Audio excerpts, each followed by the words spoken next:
अधीश सी अग्रवाल। अभी कपिल सिब्बल ने जो है आर्टिकल 370 को लेके एक बहुत बड़ा स्टेटमेंट दिया। उन्होंने कहा कि some battles are fight to be lost, इस तरह का स्टेटमेंट दिया। लेकिन ये क्यों दिया स्टेटमेंट इस तरह का, जबकि कपिल सिब्बल ही इस पूरे जो केस को है लीड कर रहे थे और वो सीजीआई तक इन सबों की सबू चीज़ों की फैक्ट्स और दलीलें पेश कर रहे थे।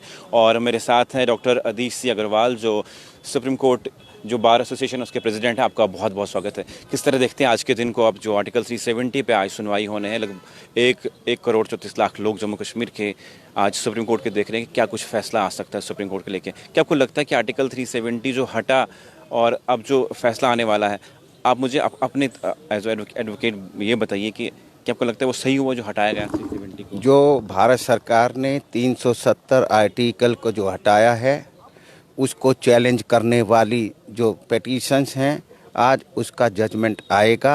वो सारी पेटिशंस डिसमिस होंगी, क्योंकि भारत सरकार को ये ताकत है कि वो इसको जो 370 को जो एब्रोगेट कर सके। मुझे बताइए, कपिल सिब्बल साहब जो इस पूरे पिटिशंस को लीड कर रहे थे और तमाम दलीलें फैक्ट्स दे रहे थे, इस सब को लेके उनने आज जो ट्वीट किया उससे क्या आप एनालाइज करते हैं, वो क्या कहना चाहते हैं? देखिए, मिस्टर कपिल सिब्बल भी मेरी तरह एक सीनियर एडवोकेट हैं। मैं आज सुप्रीम कोर्ट बार एसोसिएशन का अध्यक्ष हूँ, वो पहले 2002 में रह चुके हैं। हम जो सीजन एडवोकेट होते हैं, हमको केस लेते वक्त ही पता होता है इसका जजमेंट क्या होना है।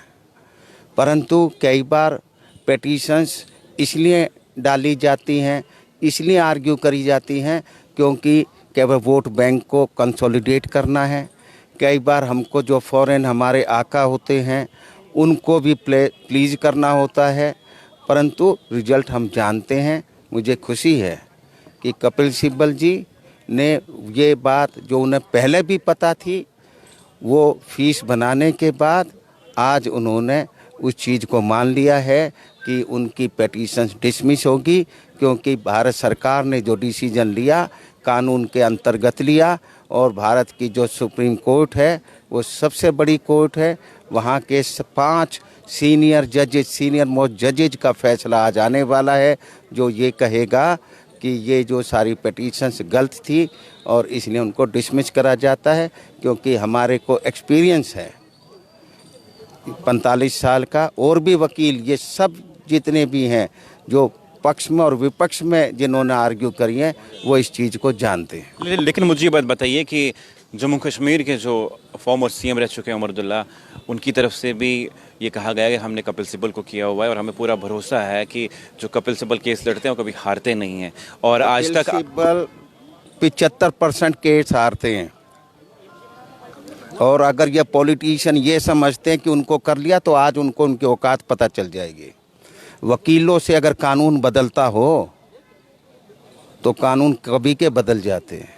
कानून चलता है, सुप्रीम कोर्ट चलती है, सरकार चलती है कानून के हिसाब से, संविधान के हिसाब से। कितनी पेटिशन डली वकीलों ने, अब फारूक अब्दुल्ला जैसे कितने क्लाइंटों का बेवकूफ़ बनाया, परंतु आज मान लिया या नहीं मान लिया, और थोड़ी देर में हमारी सुप्रीम कोर्ट बता देगी। अब मुझे बताइए कि जिस तरह सुनवाई हुई 16 दिन लगातार इस सुप्रीम कोर्ट ने की, और वहाँ के जितने भी फॉर्मर सीएम से, चाहे महबूबा मुफ्ती की बात की जाए, फारूक अब्दुल्ला की बात की जाए, उमर अब्दुल्ला की बात की जाए, उन्होंने यही कहा कि कानून जो है वो फैसला सुनाएगा, जो ये लोग हैं वो फैसला नहीं सुना सकते।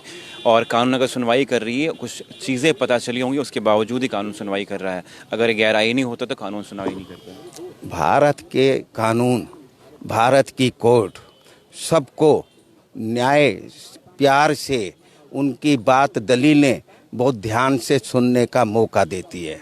हमारी सरकार या हमारी जो कोर्ट्स हैं वो ऐसी नहीं है ये कोई जो एक तरफा बिना किसी को अपॉर्चुनिटी दी सब अपनी आर्गुमेंट दे लें।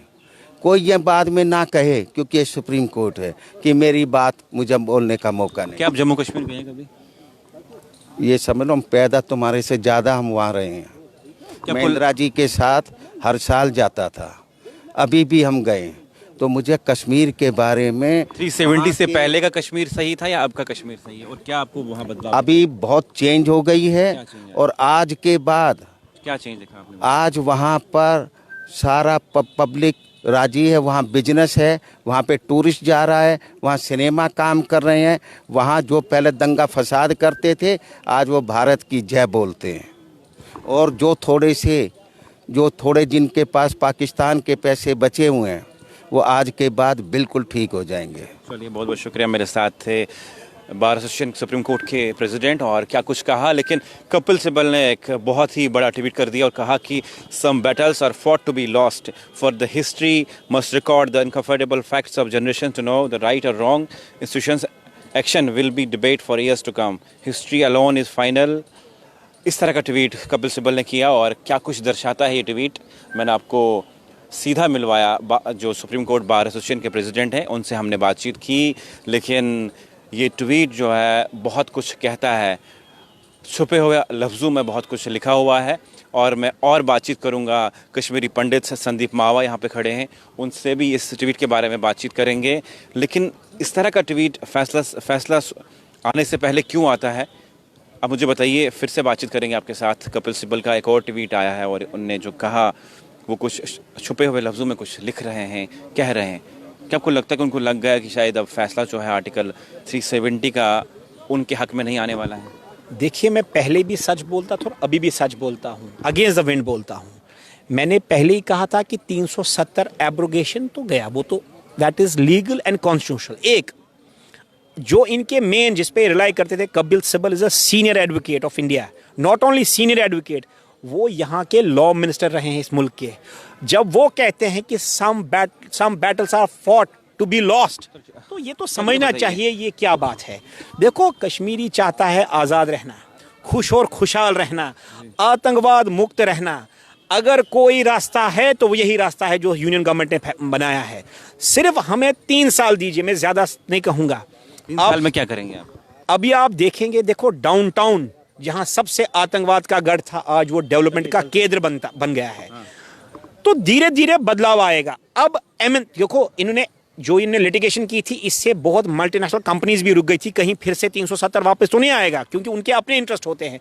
अब आप देखेंगे 2024 जो आने वाला साल है, यहाँ कितनी बड़ी मल्टीनेशनल फॉरेन कंपनीज आएंगी। अभी तक कितनी आई संदीप जी? देखिए, आप भी कश्मीर में रहते हैं, आप भी बिजनेसमैन हैं, लेकिन अभी तक जो कश्मीरी लोग कहते हैं कि उन्होंने यही कहा कि अभी तक तो कोई कंपनी वहाँ पे नहीं आई, कोई लोग वहाँ पे नहीं आए। नहीं, गलत धारणा है। JSW स्टील की सबसे बड़ी मल्टीनेशनल कंपनी इंडिया, ये पुलवामा में आ चुकी है, अपना प्लांट बना रही है। देखो, 1-2 साल में तो होगा नहीं, 3-4 साल लगते हैं बड़ा plant. Tatas have invested, Ambanis have invested, Reliance है। आज आप खुश होंगे? नहीं, खुश है आपकी नहीं? खुश मैं हूं, क्योंकि आज मेरे अवाम को आज़ादी का जो ख्वाब उन्हें देखा था, आज वो पूरा होने वाला है। ये कोड़ी दवाई है, ये कड़वी दवाई है, चोट दवा, लेकिन इस दवा से हमारे जो बीमारी का इलाज होगा और हम आतंकवाद मुक्त, बेरोजगारी मुक्त, तरक्की में शामिल शाना बशाना हिंदुस्तान के साथ होंगे और एक बड़ा सुपर इकोनॉमी जम्मू कश्मीर को बनाएंगे। मेरी बात याद रखना, सिर्फ 3 साल में आप फिर मुझे इंटरव्यू कर सकते हैं कि अगर हम सुपर इकोनॉमी नहीं हुई तो मैं सियासत में आना छोड़ दूंगा। कल तक मेरा नारा था कि अगर 370 ये वापस लाए तो मैं सियासत में नहीं रहूंगा, लेकिन अल्लाह ताला का फजल है और शुक्रिया करता हूं सुप्रीम कोर्ट का कि उन्होंने हमारी इज्जत रखी। जो मैंने अभी तो फैसला आना, मगर देखिए, आप सब समझते हैं, मैं भी समझता हूं, फैसला ऑलमोस्ट डिक्लेयर हो चुका है। कपिल सिब्बल के ट्वीट्स भी यही कह रहे हैं, सिर्फ समय की बात। अब तो मिनटों की बात रही ना, तो मिनटों के बाद हम फिर बात करेंगे। लेकिन मैं फिर आपकी चैनल के थ्रू अपने कश्मीरी भाइयों को बताना चाहता हूं, न ये हार की बात है, न ये जीत की बात है, ये कश्मीरी के इज्जत की बात है, वकार की बात है, आतंकवाद मुक्त होने की बात है। 370 का खात्मा होना कश्मीरी के हक में है, उसकी जिंदगियों में बदलाव लाएगा, उसकी तरक्की लाएगा। जो बेरोजगारी का नासूर, टेररिज्म का नासूर, ड्रग एडिक्शन का नासूर कश्मीर में फैला हुआ है, उसको सिर्फ एक ही इलाज है, 370 की एब्रोगेशन को ऑथेंटिकेट करना by Supreme Court. That is the only remedy. हो सकता कुछ लोग बुरा माने, लेकिन दवा कोड़ी होती है, लेकिन इलाज सही करती है। देखिए, मेरे साथ संदीप मावा भी थे और सुप्रीम कोर्ट बार एसोसिएशन जो है उनके प्रेसिडेंट भी थे। और ये सुप्रीम कोर्ट आपको दिखा दें, जहाँ से कुछ ही देर में सुप्रीम कोर्ट में से एक फ़ैसला सुनाया जाएगा आर्टिकल 370 को लेके, जिस पे 2019 से ये झगड़ा लगा हुआ था कि केंद्र सरकार ने इसे हटाया लेकिन गैरआईनी तौर से, ये इस तरह का कहना कश्मीरी नेताओं का था। और बीजेपी यानी सेंटर मरकज़ी सरकार का ये कहना था कि आर्टिकल 370 को हटाया गया जम्मू कश्मीर के बहाल, जम्मू कश्मीर के जो जितने भी रोज़गार हैं, जितने भी और बाहर के ज़राए हैं, उनको लाने के लिए, और कई बाहर की जो है इंडस्ट्रीज़, बाहर की कंपनीज जम्मू कश्मीर में काम करेंगी। और उसके अलावा जो है ये भी कहा गया कि जम्मू कश्मीर की भलाई के लिए 370 को हटाया गया। नार्को टेरर हो या फिर जो कश्मीर में बंद हड़तालें थी, सेपरेटिस्ट थी, उनको लगाम लगाने के लिए 370 को हटाया गया। अब फैसला कुछ ही देर में आने वाला है।